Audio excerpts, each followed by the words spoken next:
Conversamos con don Gerardo Contreras, más conocido como el compañero Contre, quien nos va a comentar un poco de su nueva obra literaria, Conversando con el compañero Manuel, un libro bastante interesante que incluso cuenta pequeños pasajes de la historia costarricense en la época de 1940, cuando se desarrollaron las garantías sociales, y también la guerra civil de 1948, esas pequeñas cosas de la historia que sin embargo a futuro tuvieron un impacto trascendental para el desarrollo político-social del país.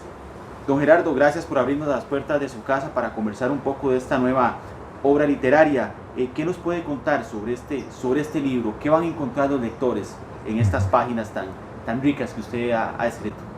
En primer lugar, muchísimas gracias por la amabilidad y la gentileza de estar aquí en la casa de ustedes, en la casa de ANEP, la Asociación Nacional de Empleados Públicos y Privados, para tener este conversatorio.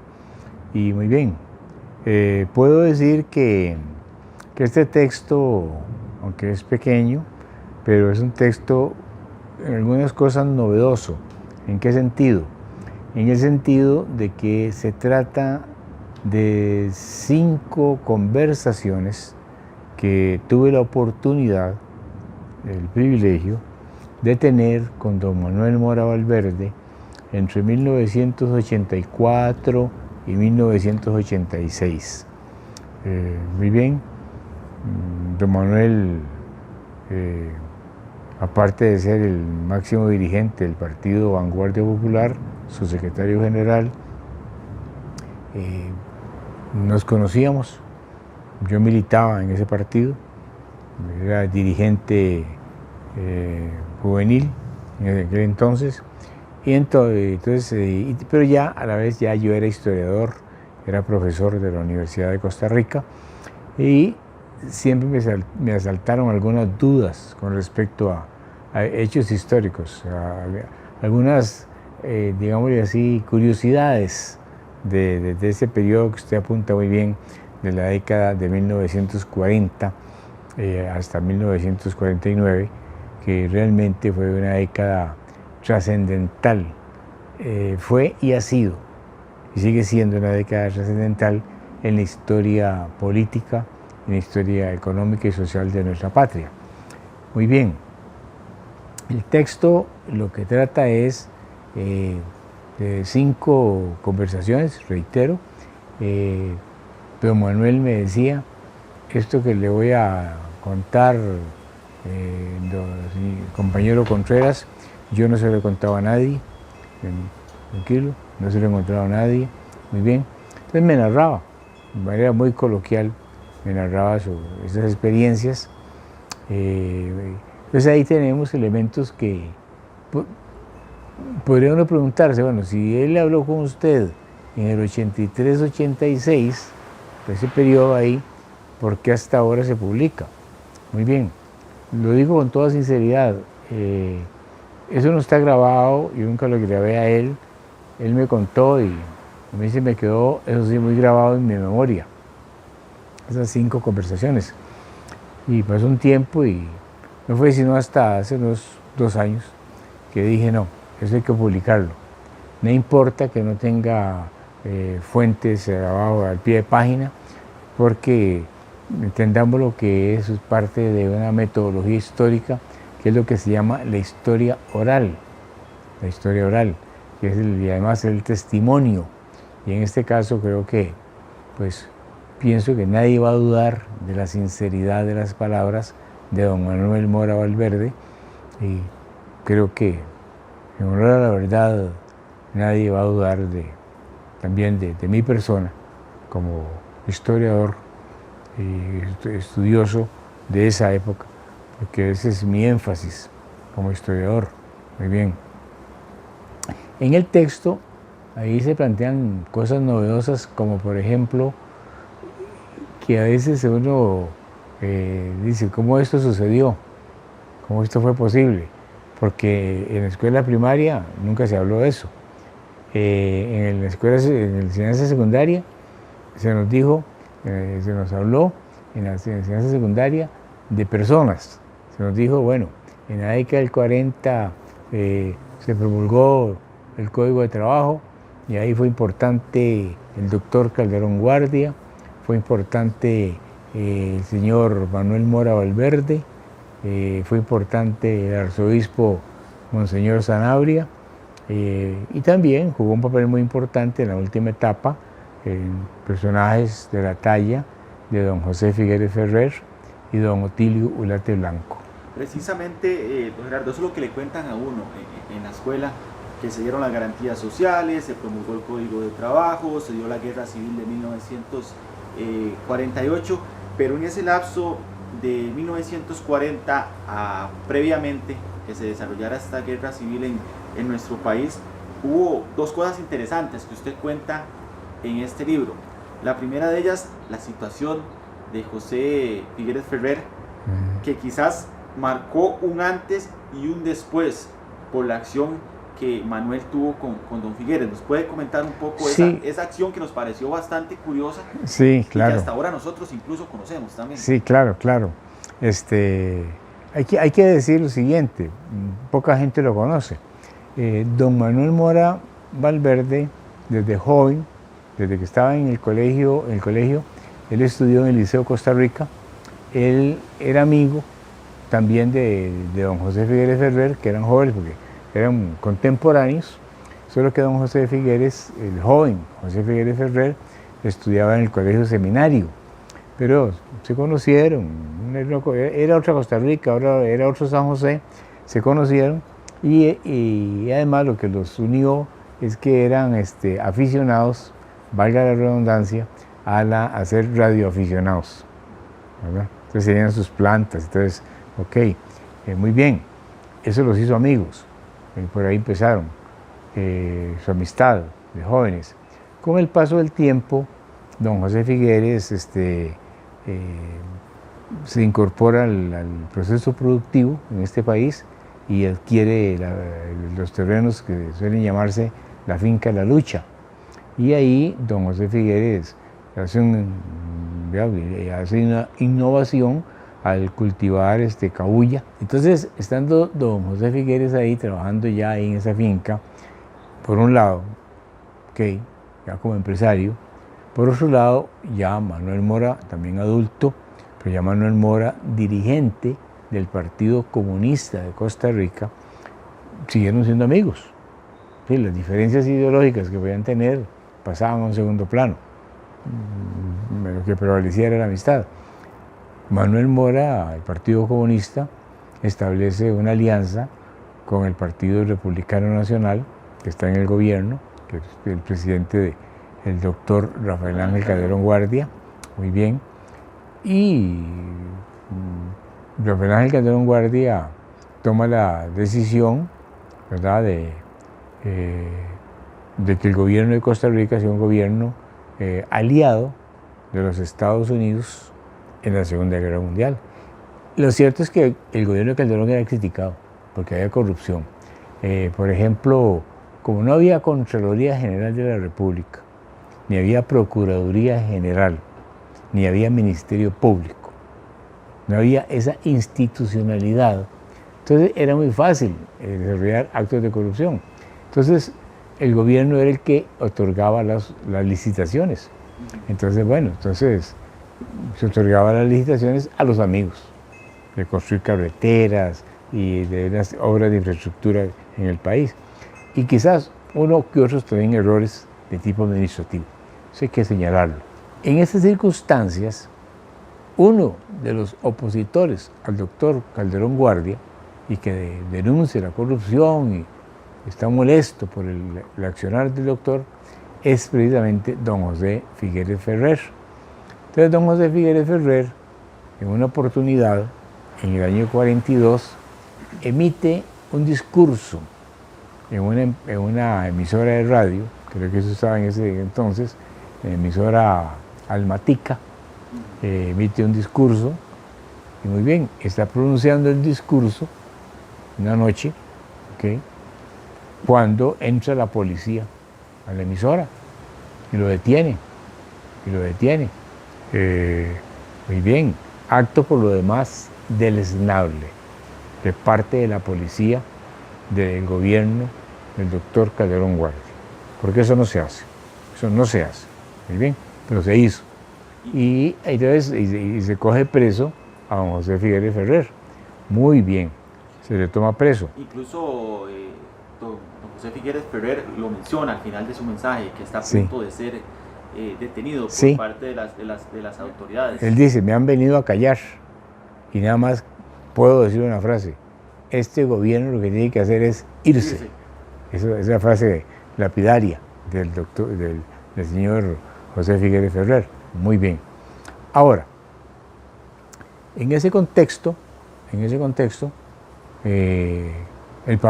Estados Unidos, la Embajada de los Estados Unidos en Costa Rica juega su papel. Costa Rica era aliado de Estados Unidos. Muy bien. Por orden del gobierno de los Estados Unidos, varios alemanes residentes en Costa Rica, inclusive nacidos aquí algunos, de origen alemán, otros alemanes que eran dueños de empresas grandes, tanto de cafetales, de cañaverales, empresa de comercio, etcétera, los Lehman, los Federspiel, los Steinfort, los Marshall, los Starke, gente alemana con poder económico.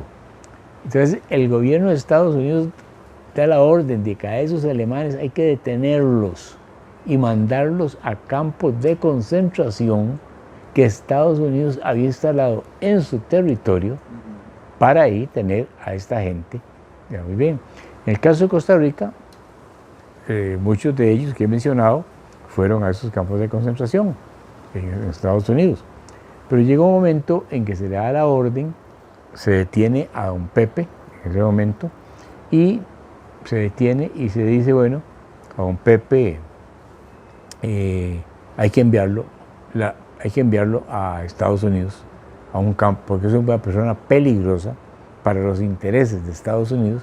Entonces hay que enviarlo a un campo de concentración a Estados Unidos. Incluso adujeron que era pronazi. Exactamente. Claro. Para poder trasladarlo a los Estados Unidos. Exacto, el pretexto era ese, que era pronazi. Entonces, en esas circunstancias, muy bien, el hecho está ahí, consumado, en la orden. Entonces, don Francisco Corliss, que era diputado, compañero de Manuel Mora, en lo que hoy es Asamblea Legislativa, que en aquel entonces se llamaba Congreso de la República,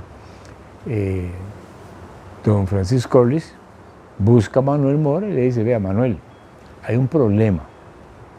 Ajá, sí, dice Manuel, sí, ¿qué problema hay, Francisco, chico? El problema es que a Pepe lo tienen detenido y hay una orden para expulsarlo del país. Pero no solo eso, sino mandarlo a un campo de concentración a Estados Unidos, porque lo acusan de pronazi. Entonces yo vengo a que usted me ayude, don Manuel, a ver qué posibilidades hay de que eso se pueda impedir, o al menos que se impida que se le mande a Estados Unidos. Don Manuel le dice a don Chico, espérese, yo le ayudo, quédese aquí en la casa, ¿okay? Tome asiento. Y don Manuel lo que hace es llamar a el que realmente tenía poder en este país. Llama a Francisco Calderón, a Paco Calderón, el hermano de Rafael Ángel Calderón Guardia. En este país el poder realmente lo tenía Francisco Calderón Guardia, el hermano del presidente, Paco Calderón, que era el ministro del Interior, como yo no soy ministro de Seguridad Pública. Entonces le dice, mira, Paco, estoy enterado. No le dice que ahí está don Chico Corliss, no. Mira, estoy enterado de que a José Figueres Ferrer lo van a mandar a un campo de concentración a Estados Unidos. Y don Paco,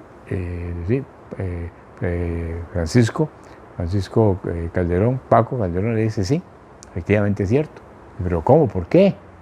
Es que Figueres tiene tendencias pronazis. Y Manuel le dice, pero ¿de dónde sacan eso? ¿De dónde sacan? Eso no puede ser. Perdóneme que se lo diga, estamos aliados. Nosotros, los comunistas y yo como secretario general, estamos aliados al gobierno. Pero muy bien. Pero si ustedes hacen eso, yo soy el primero en salir a denunciar que el gobierno ha cometido un atropello, porque eso no es cierto. No es cierto que don José Figueres Ferrer tenga una tendencia nazi, pensamiento pro-nazi, no es cierto.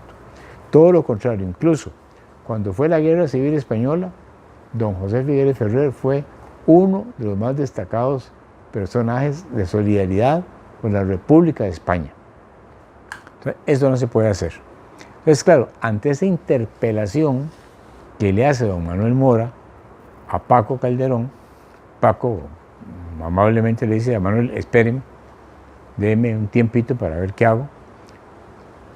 Al rato vuelve a sonar el teléfono en la casa de Manuel Mora y le dice, vea, Manuel, le dice Paco Calderón, lamentablemente no se puede hacer nada. Hay una orden de que hay que llevárselo para Estados Unidos. Entonces Manuel le preguntó un momentito, Paco, pero ¿quién da esa orden? ¿Quién? ¿Quién? Dígame. Entonces Paco Calderón le dice, es que es una orden de la Embajada de los Estados Unidos de América y hay que acatarla. Entonces Manuel le dice, no, eso no es así. Entonces, ¿dónde queda la soberanía en nuestro país? ¿Dónde queda? No somos una colonia. No somos una colonia, no somos una banana republic. Bendito, eso no es así. Y si ustedes lo hacen, dice don Manuel, yo soy el primero mañana en el Congreso de la República en hacer esta denuncia. Tenemos que resolverlo, Paco. Tenemos que resolverlo ahora mismo, esta noche. Eso no puede ser así. Entonces don Paco dice, esperen un momento, voy a ver qué hago. Voy a ver qué hago. Y como a los 30 minutos vuelve a sonar el teléfono y don Paco el teléfono y dice, Manuel, efectivamente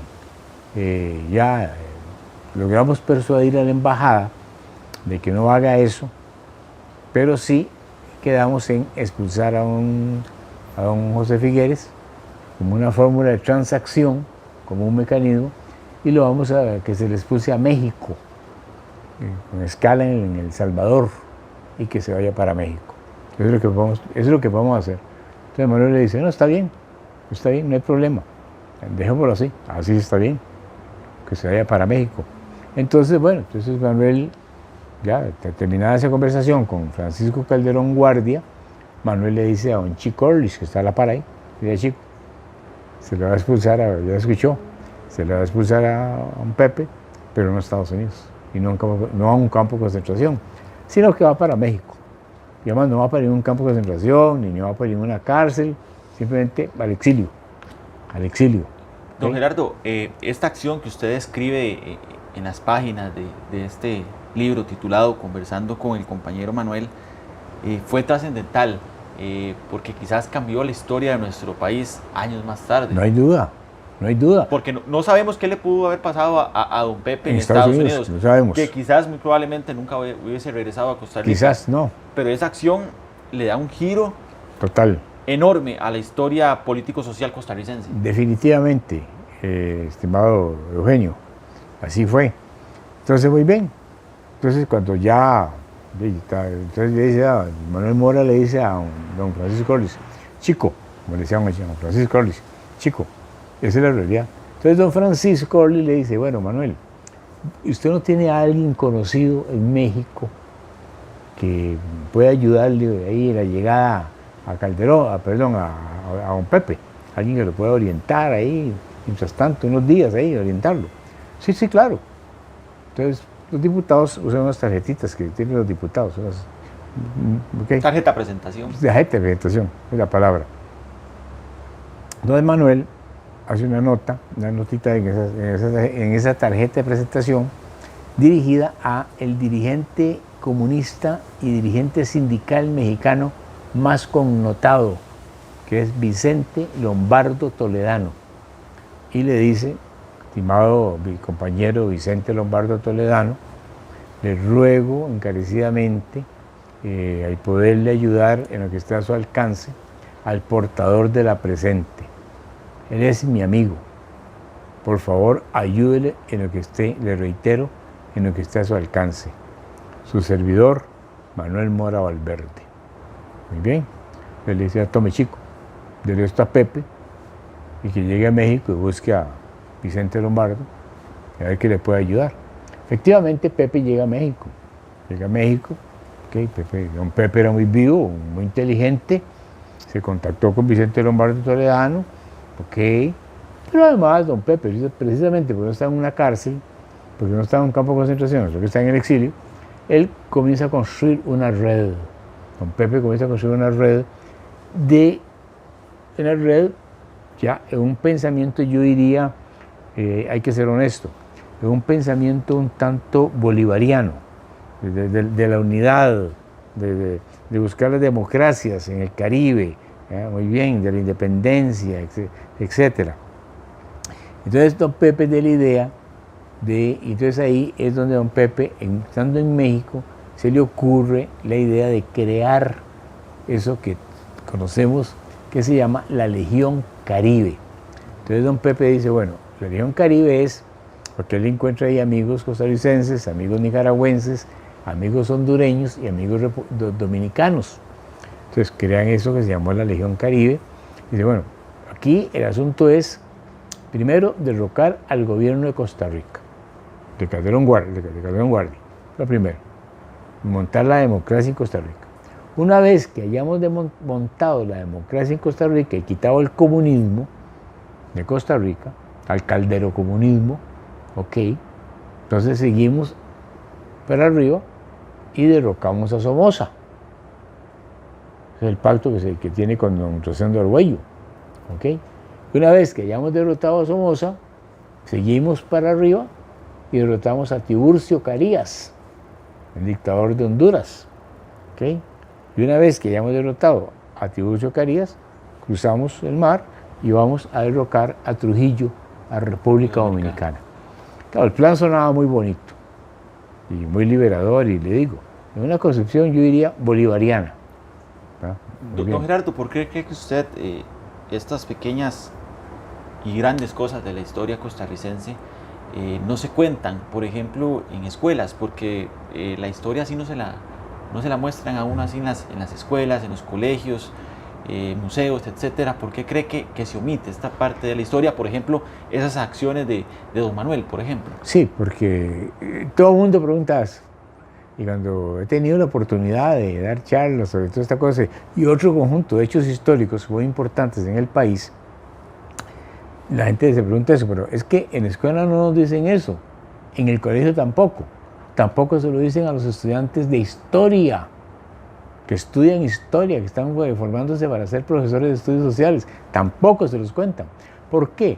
Porque hay un interés claro del Ministerio de Educación Pública, es decir, del Estado costarricense, a través del Ministerio de Educación Pública, para no dar a conocer la historia real, con sus hechos reales de lo que sucedió. Es lo que se llama la historia oficial. Entonces es más fácil decir, sí, hubo unas reformas sociales, hubo Código de Trabajo, hubo Seguro Social, Caja Costarricense, hubo Impuesto de la Renta. Fue muy importante estos personajes, don José Figueres, Manuel Mora, Monseñor Sanabria, Otilio Urate, y después hubo una guerra que lamentablemente murieron aproximadamente como 3.000 costarricenses, en la Guerra Civil del 48, y eso es lo que podemos contar, eso es lo que nos cuentan en el colegio, nada más. Pero no entran, como usted me está planteando, a explicarnos el carácter minucioso, los detalles, ¿no? Porque hay un interés manifiesto de que no se conozca, uno, el papel real del Partido Comunista, y particularmente de Manuel Mora. Hay un interés real de que no se conozca el papel de la Iglesia Católica en la persona de su máximo jerarca, Víctor Manuel Sanabria y Martínez. Y hay un interés por esconder esa realidad, esconder la realidad de que Estados Unidos, la gran potencia de Occidente, que en aquel momento estaba Franklin Delano Roosevelt de presidente, con la política del buen vecino, del New Deal.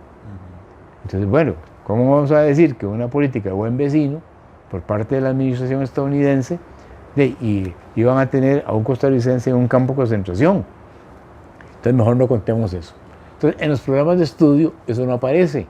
Entonces, claro, cuando nosotros planteamos esto, entonces es lo que yo estoy planteándole en este momento, entrañable señor periodista Eugenio, es lo que nosotros, valga la redundancia, los historiadores e historiadoras, es lo que se llama la historia no oficial.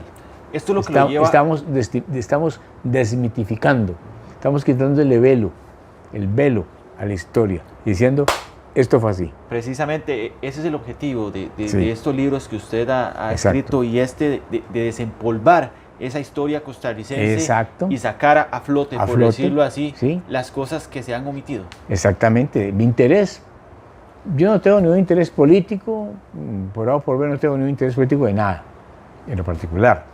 Lo que me interesa es estudiar la historia de nuestra patria desde una óptica que nos permita conocer hechos desde otra perspectiva, y hechos reales, que hay documentación, que se puede demostrar, ¿verdad? Muy bien. Ese es el caso de don José Figueres, que efectivamente, como usted muy bien me apuntaba, bueno, como señalaba un teórico italiano, Antonio Gramsci, a preguntas hipotéticas, respuestas hipotéticas. ¿Qué hubiera pasado si don Pepe hubiera ido a parar a un campo de concentración en Estados Unidos? Posiblemente lo hubieran matado, posiblemente su proyecto no hubiera sido el que desarrolló en México, de la región Caribe. ¿Con quién lo iba a desarrollar ahí? Si eran todos pronazis. Hubiese sido otra la historia. Entonces, ¿hubiera regresado don Pepe a Costa Rica? ¿Quién sabe? Pero, en las circunstancias que se dieron reales, don Pepe regresa a Costa Rica en 1944 y se incorpora a la política nacional de nuevo. Se incorpora a la política nacional, siempre sí, contra los comunistas, contra el Partido Republicano Nacional. Muy bien, eso es una realidad y su derecho, el derecho de don Pepe a hacer eso como ciudadano. Muy bien, en esas circunstancias. Eso es así.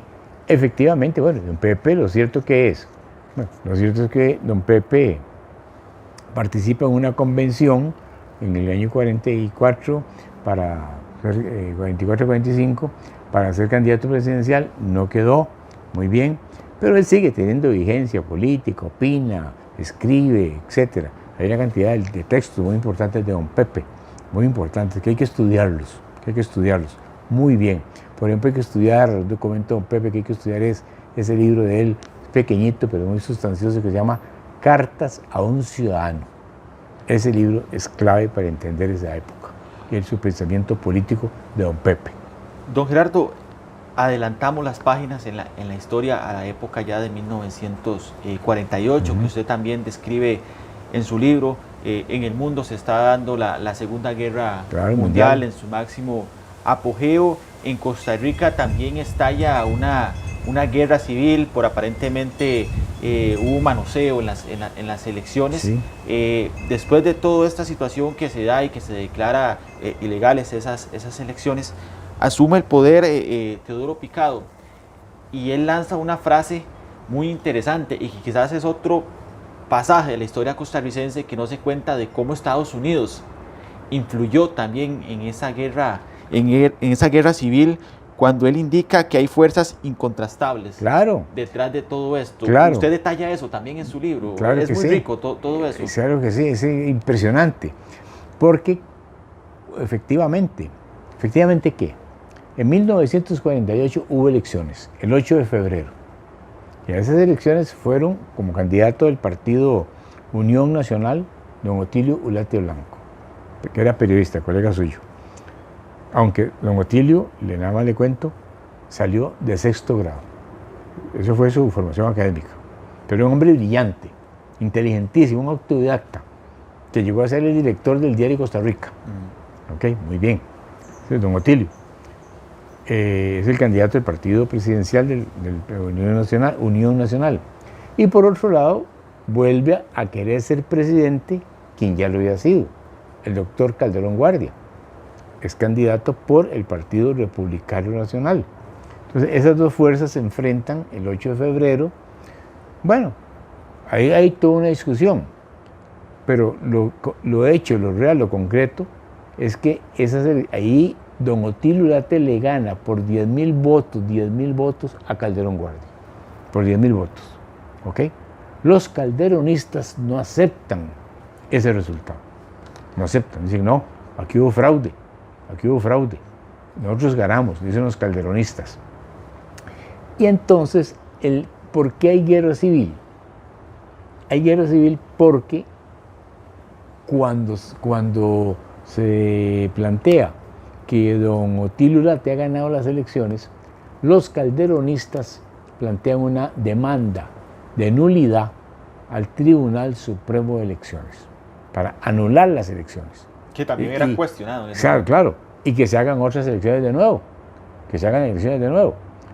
Muy bien, en lógica formal, simplemente. Ahora, lo que hace el Tribunal Supremo de Elecciones dice, que se quita la brasa de las manos, dice, quien tiene que decidir si hay o no nuevas elecciones y se anulan estas elecciones que hubo, es el Congreso de la República. Muy bien. Entonces ahí el Partido Comunista, esta también es parte de romper el velo, el Partido Comunista comete un gran error histórico. ¿Cuál error histórico? El Partido Comunista tenía 5 diputados. Eran don Alfredo Picado por Cartago, era don Jaime Cerdas por Limón, Manuel Mora por San José, Luis Carballo por San José y Carlos Luis Fallas por Punta Arenas. Eran 5 diputados de los comunistas en el Congreso, de un Congreso de 45 diputados, no de 57 como son hoy. Muy bien. Entonces el asunto es, ¿qué papel va a jugar la fracción de Vanguardia Popular en esa nulidad de las elecciones? ¿Vanguardia Popular va a anular las elecciones o no? Don Manuel en el 48, ahí, en ese lapso, entre en el 8 de febrero, porque la elección tendría que ser el 8 de marzo. Perdón, la nulidad, no la elección, la nulidad en la sesión parlamentaria del 8 de marzo, si se anulaba o no. Entonces, se convoca la dirección del Partido Comunista, Manuel hace un análisis y Manuel dice, vea compañeros, el Partido Vanguardia Popular debe votar porque no se anulen las elecciones. Tratando de evitar ese conflicto civil. Claro, pues sí, porque aquí no va a haber elecciones, se anulan. Y creer que van a convocar a nuevas, por favor, eso es muy ingenuo. Aquí se va a desatar una guerra civil. Y en esa guerra civil, nosotros, los comunistas, vamos a perder. Y le aclaro otro elemento. En el 8 de febrero de 1948, el Partido Comunista había electo 9 diputados. 9. Ya está, una fracción fuerte.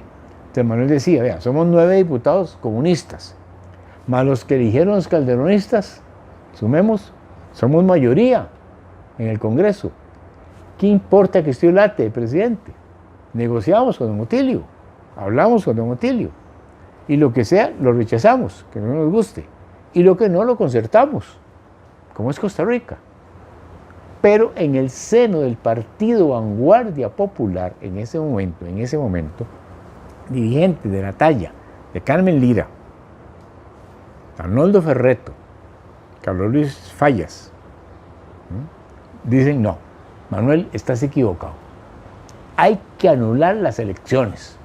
Esto fue una barbaridad. Anulemos las elecciones y vamos a segundas elecciones. Y la vamos a ganar, primer escenario. Y si no, y si hay guerra, porque Figueres anda anunciando por ahí que él se va a levantar en armas, Fallas concretamente, Carlos Luis Fallas fue el que dijo, a Manuel Mora le dijo, en esa sesión de la dirigencia del Partido Comunista, Carlos Luis Fallas le dijo a Manuel, perdóneme que se lo diga, pero usted es un excelente parlamentario, usted sabe discutir muy bien, usted argumenta muy bien, pero usted no sabe pelear.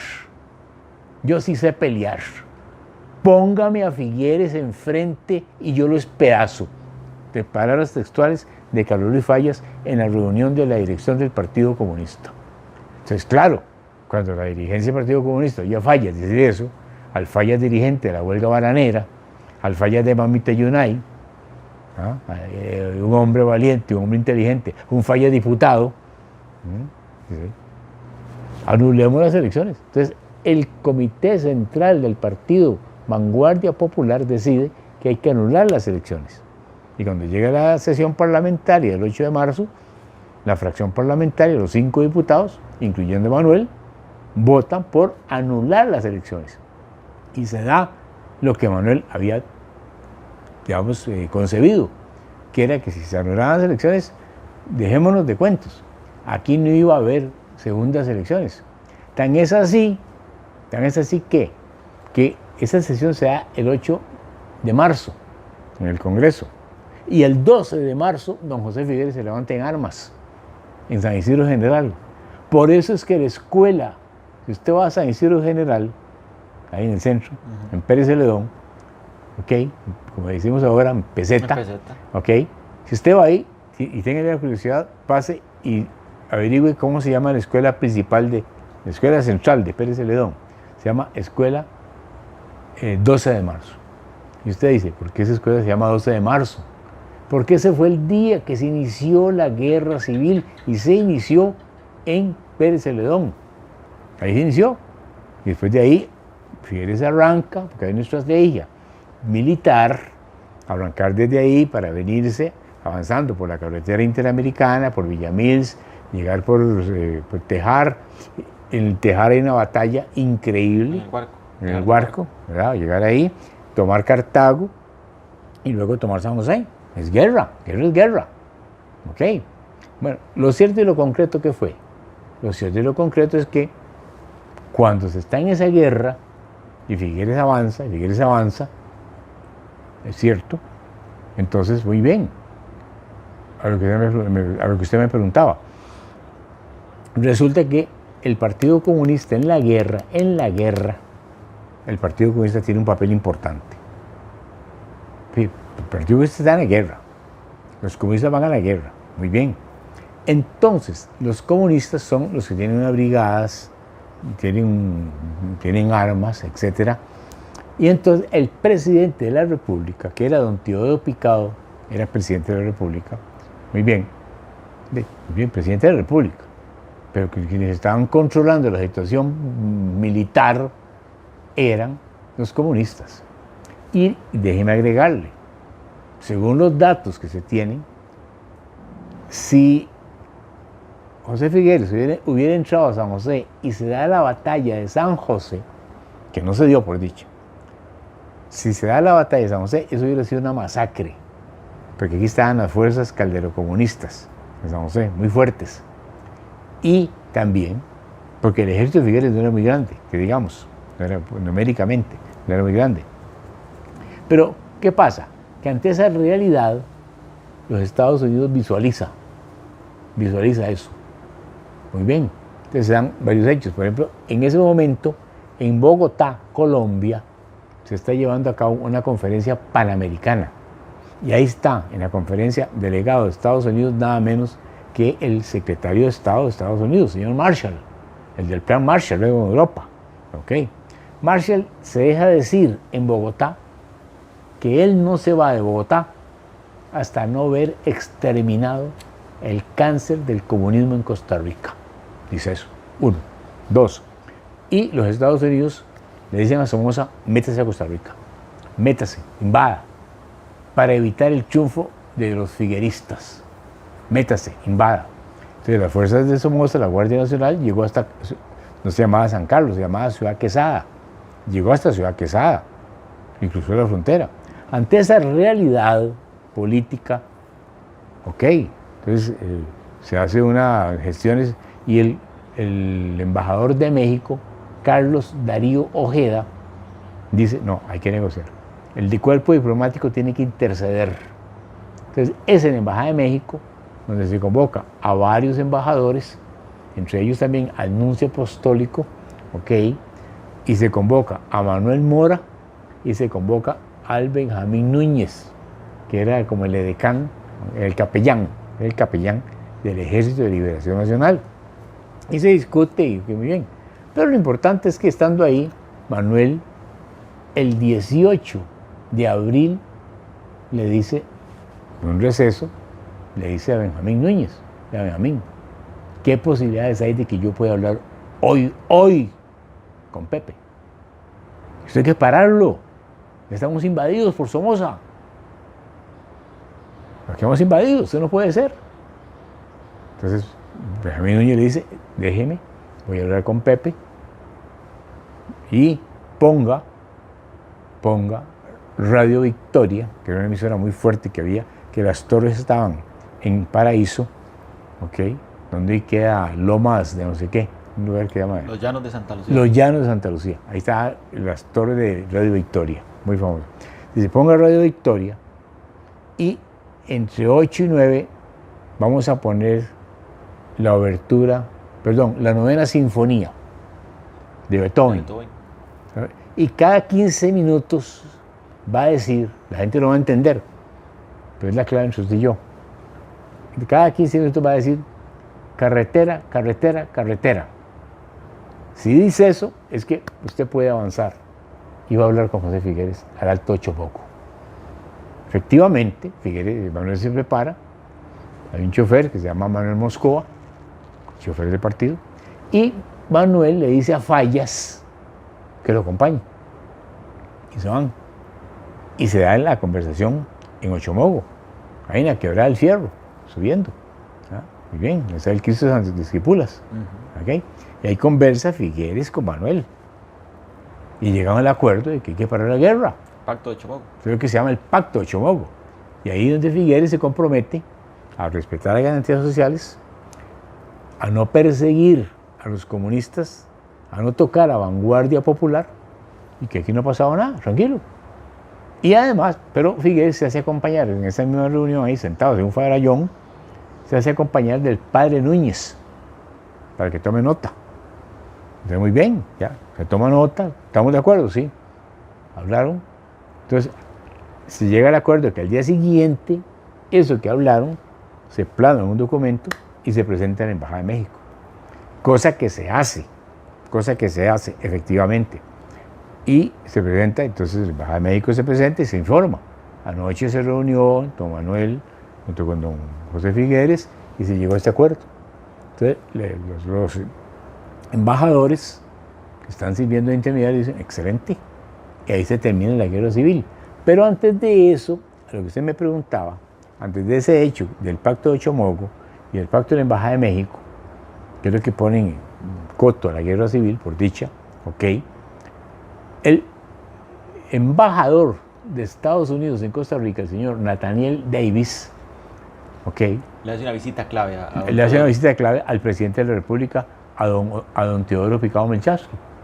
Le pide cita él, bien, pero además lo trata mal, normal, irrespetuosamente, y en concreto le dice, vea, hay un problema, usted, no le dice inclusive ni señor presidente, dice a usted, Teodoro, usted está perdido, porque usted es el presidente, pero los comunistas son los que mandan aquí.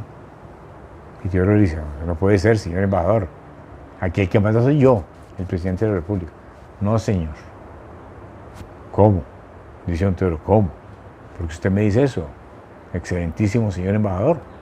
Dice, se lo digo porque usted, señor presidente, cuando va al Hospital San Juan de Dios a visitar los heridos amigos suyos, usted no puede entrar así, puede entrar.